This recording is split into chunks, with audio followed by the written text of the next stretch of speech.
Boa tarde, povo! Tudo bem com vocês?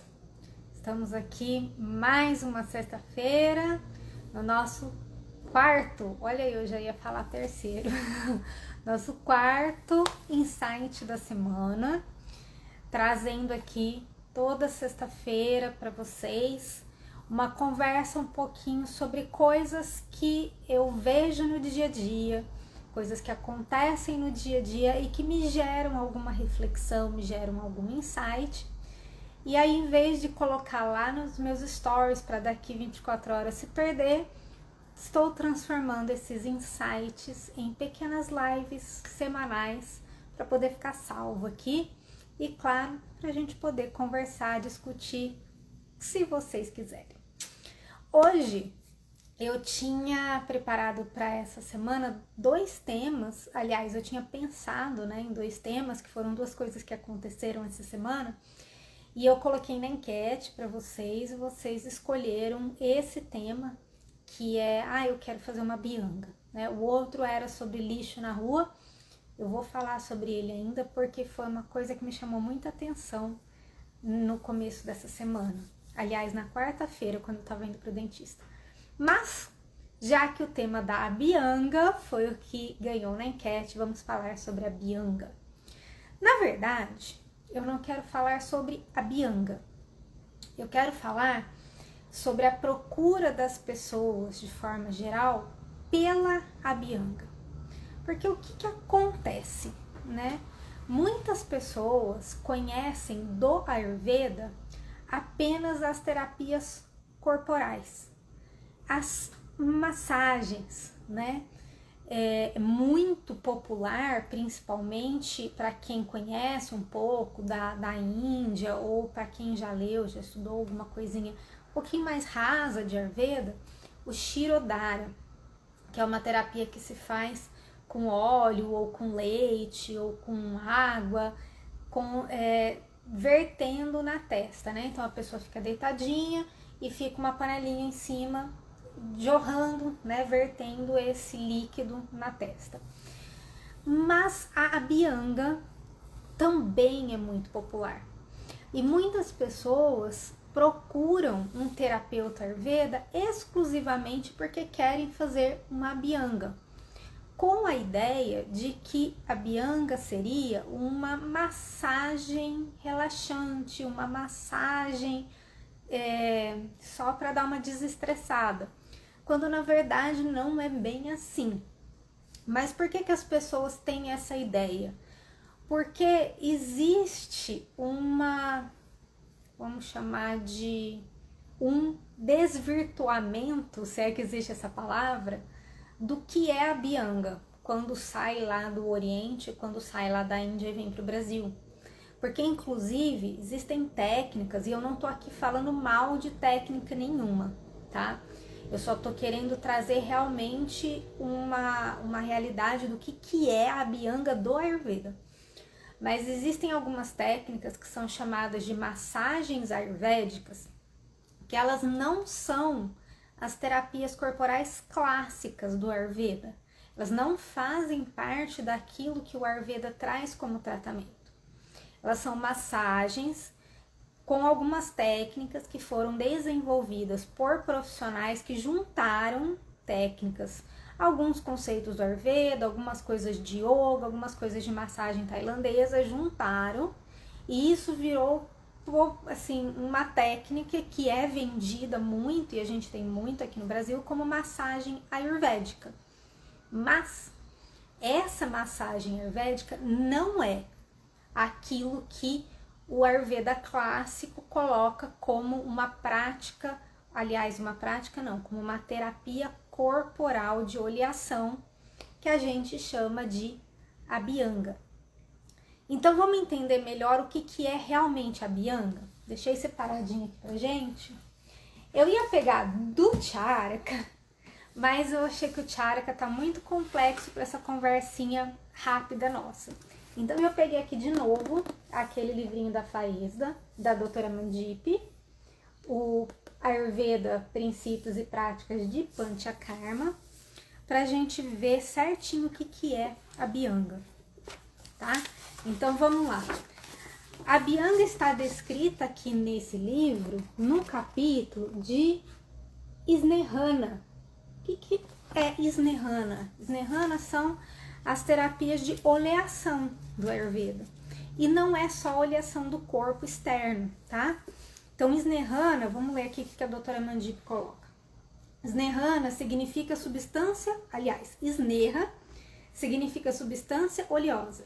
E a terapia que utiliza substâncias oleosas para oleação corporal é conhecida como Snehana. É realizada de duas formas distintas. Internamente, ou seja, a administração via oral de substâncias oleosas, e externamente, ou seja, por meio de massagem conduzida por óleo. Quando a gente fala da Snehana interna, é realmente colocar o paciente para beber, para ingerir óleo.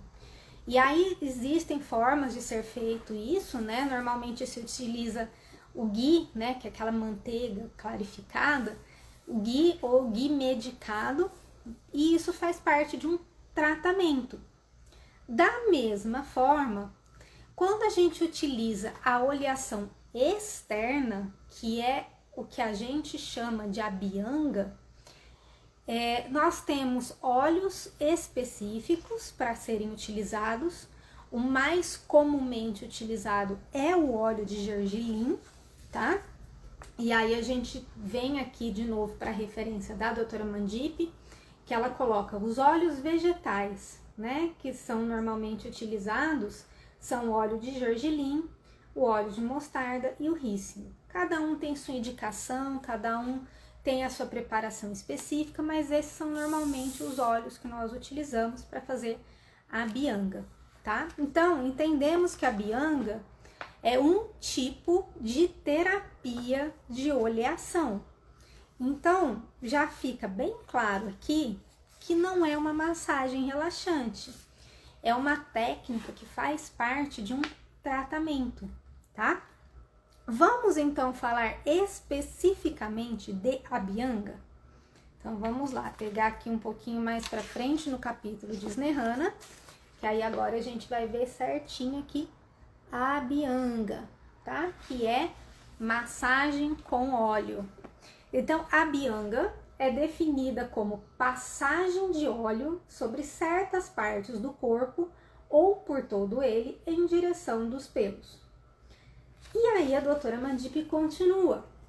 A aplicação diária de Abhyanga sobre o corpo torna a pele forte, previne distúrbios de vata, dá firmeza ao corpo e permite que a pele suporte o estresse e atividades físicas e os membros não sofram severamente devido a traumas ou esforço físico.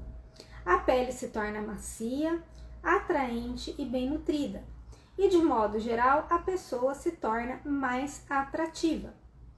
É Vata e Kapha rara, ou seja, equilíbrio de Vata e Kapha. E atenua fadiga, promove visão, longevidade, sono e nutre o corpo. Então, essa terapia de oleação é muito boa, ela é muito benéfica para o nosso corpo. E segundo as orientações do Ayurveda, segundo algo que nós chamamos de dinacharya, que são as rotinas diárias do Ayurveda, a Abhyanga deveria ser feita diariamente. Não necessariamente um terapeuta, você procurar um terapeuta diariamente para fazer a Abhyanga, mas auto-Abhyanga, né? Com o olhinho de gergelim morno, fazer a oleação do corpo diariamente e de preferência de manhã, que respeitando as necessidades fisiológicas das nossas oscilações naturais dos nossos doshas dentro do nosso ciclo circadiano. Então essa seria a orientação. Mas vamos lá, porque tem uma outra coisinha aqui. Existem contraindicações de Abhyanga. As contraindicações são: a Abhyanga é contraindicada em distúrbios de Kapha dominante, quando existe indigestão, quando existe condição de AMA, febre aguda, distúrbios em decorrência de hipernutrição e logo após a administração de Shodhana. Shodhana são terapias para eliminar excessos de doshas, tá? Não vamos entrar em detalhes não. Se a Abhyanga for realizada sobre condições de ama dosha ou febre aguda, a doença se torna incurável em consequência disso. Então, gente, não pode ser uma coisa assim. Eu vou fazer uma Abhyanga porque eu quero, porque eu tô afim. Eu vou fazer uma Abhyanga porque eu quero relaxar. Para pessoas saudáveis, em condições fisiológicas adequadas, a Abhyanga é muito bem-vinda. Inclusive para pacificar, como a gente já falou ali no comecinho, principalmente Vata dosha, que é o dosha que mais causa distúrbios no nosso corpo, porque ele é o que mais se agrava, ele é o que se agrava com mais facilidade.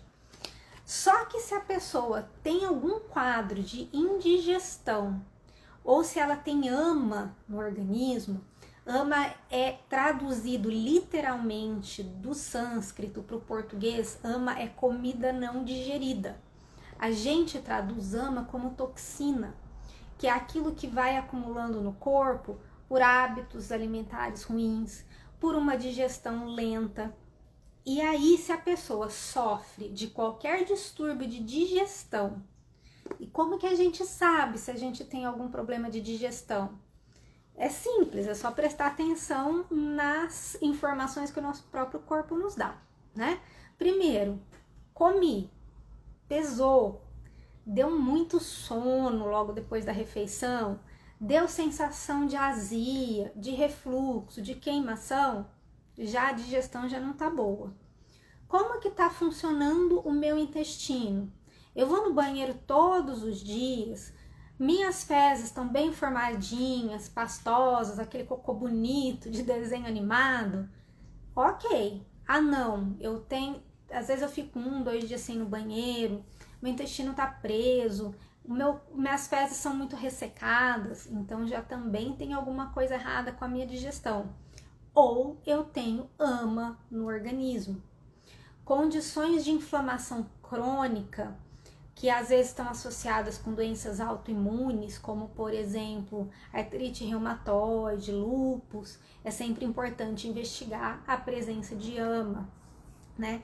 E além da presença de ama e da digestão ruim, as condições relacionadas ao agravamento de kapha e de hipernutrição. Então aqui entra agravamento de kapha, entra diabetes, entra condições que causam edemas no corpo, entra aqui também obesidade, hipertensão é uma condição que pode ser tridosha, problemas respiratórios. Então a gente tem que prestar atenção antes de simplesmente falar eu quero fazer uma Abhyanga, se esses problemas não existem.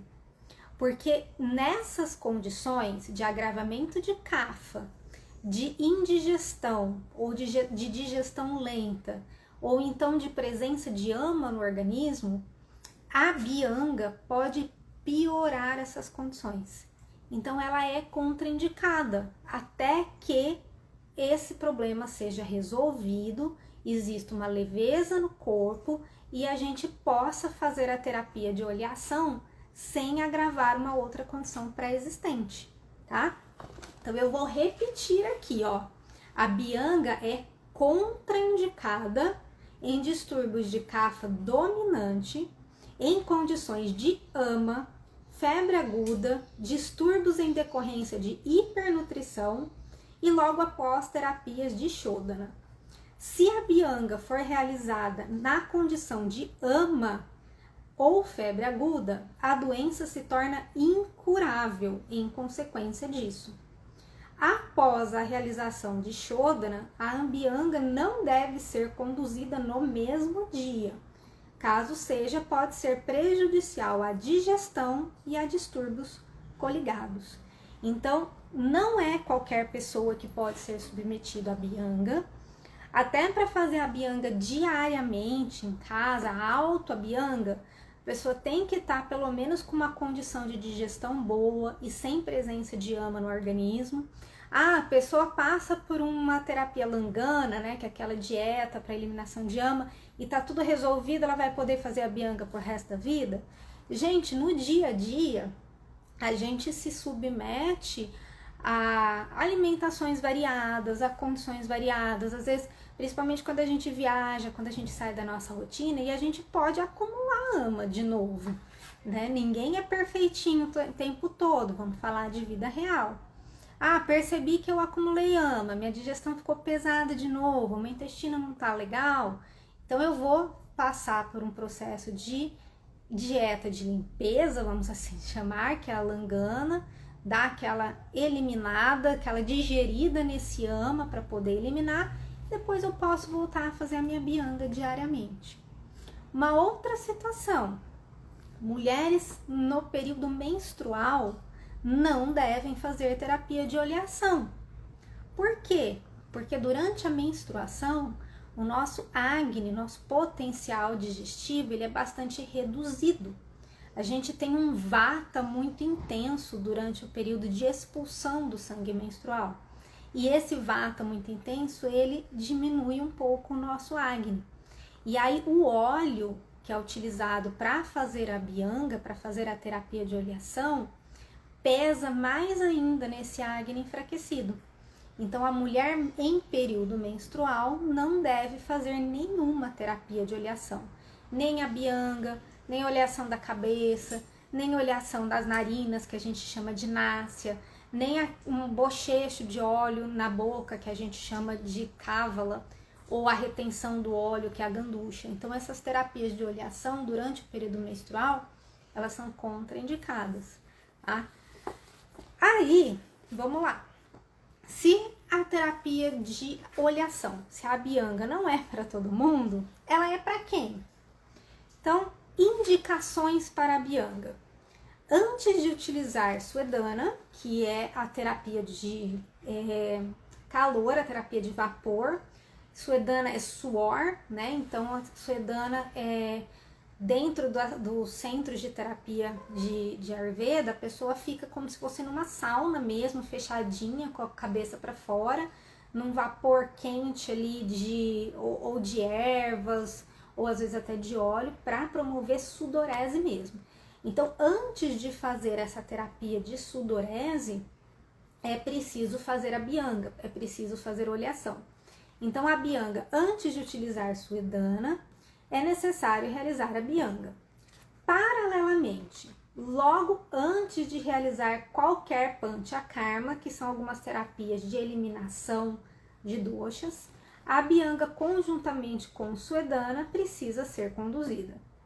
A bianga é indicada diariamente para indivíduos saudáveis e em todas as condições, exceto onde há contraindicação, que a gente já listou quais são as contraindicações. Então, como uma terapia, como um tratamento, é o seu terapeuta de Ayurveda que vai falar se você precisa fazer a bianga e se você pode fazer a bianga. Porque existem algumas pessoas que têm indicação de fazer outros tipos de terapias corporais, como, por exemplo, fazer a Udvartana. A Udvartana é uma terapia corporal que é uma massagem feita com uma técnica parecida da bianga, mas não é com óleo, é com pó de plantas. Então faz uma mistura de pós de diferentes plantas numa base de farinha de grão de bico e no lugar de massagear o corpo com um óleo, massageia o corpo com esse pó. Aí são duas terapias parecidas, mas uma é, vamos dizer, seca e a outra é oleosa, porque elas têm indicações totalmente diferentes. E às vezes você simplesmente quer fazer uma bianga porque você acha que é uma massagem relaxante e você tem indicação, na verdade, de fazer uma Udvartana, que tem um efeito bem diferente da bianga. Por isso, não é o paciente, não é o cliente que escolhe, é o terapeuta que faz a avaliação, entende a condição daquela pessoa, avalia se a pessoa precisa ou não de Abhyanga e se ela precisa, se ela já está em condições de receber Abhyanga ou se ela precisa passar por um preparo. Grande maioria das pessoas precisa. É raro o indivíduo que não tem ama no corpo com esse estilo de vida que nós temos hoje, tá? Então, normalmente as pessoas precisam passar por uma preparação para poder fazer a terapia de oleação. E aí, quando a pessoa tem indicação de fazer terapia de oleação, normalmente não é uma massagem, como as pessoas querem fazer. Eu vou pagar uma Abhyanga para fazer uma massagem relaxante e vou embora para minha casa. Como é um tratamento, precisa ter uma continuidade, algumas sessões para a gente chegar no objetivo que a gente quer. E o ideal, vamos falar de mundo perfeito, o ideal seria que fosse todos os dias com um terapeuta. Vamos falar de mundo real, nem sempre a gente consegue fazer com um terapeuta todos os dias, então faz 1 ou 2 vezes na semana. Não, talvez a gente não consiga ter o mesmo efeito que a gente gostaria, mas vamos falar que é melhor do que nada, né? O feito é melhor do que o perfeito. Aí aquela pessoa que quer ou que pode fazer a Abhyanga diária, no Dinacharya, que é a nossa rotina diária, só como uma rotina de manutenção da saúde, ela estando bem, sem ama, sem nenhuma condição inflamatória, não precisando fazer um tratamento mais intenso, ela pode fazer a sua auto-Abhyanga em casa, com o seu olhinho morno, de preferência pela manhã, em jejum, certo? Então, é dessa forma que a gente olha para a Abhyanga. A Abhyanga é diferente de massagem ayurvédica, que é essa massagem que é vendida de spa. Eu dei uma olhadinha na internet antes de entrar aqui para conversar com vocês. Eu vi que tem técnicas específicas, às vezes as pessoas fazem no chão, pisa, é o pé do terapeuta que escorre ali no corpo da pessoa. Isso é uma massagem que veio vamos dizer, junção de conceitos do Ayurveda, do Yoga, da massagem tailandesa, de algumas técnicas que existem no sul da Índia, mas isso não é Abhyanga, isso não é o processo de tratamento de terapia corporal do Ayurveda, mesmo que essa técnica seja vendida com o nome de massagem ayurvédica, tá? Então são coisas diferentes e aqui eu não tô falando que uma é melhor do que a outra, eu não tô falando que uma é boa, outra é ruim. Eu só tô falando que são coisas diferentes.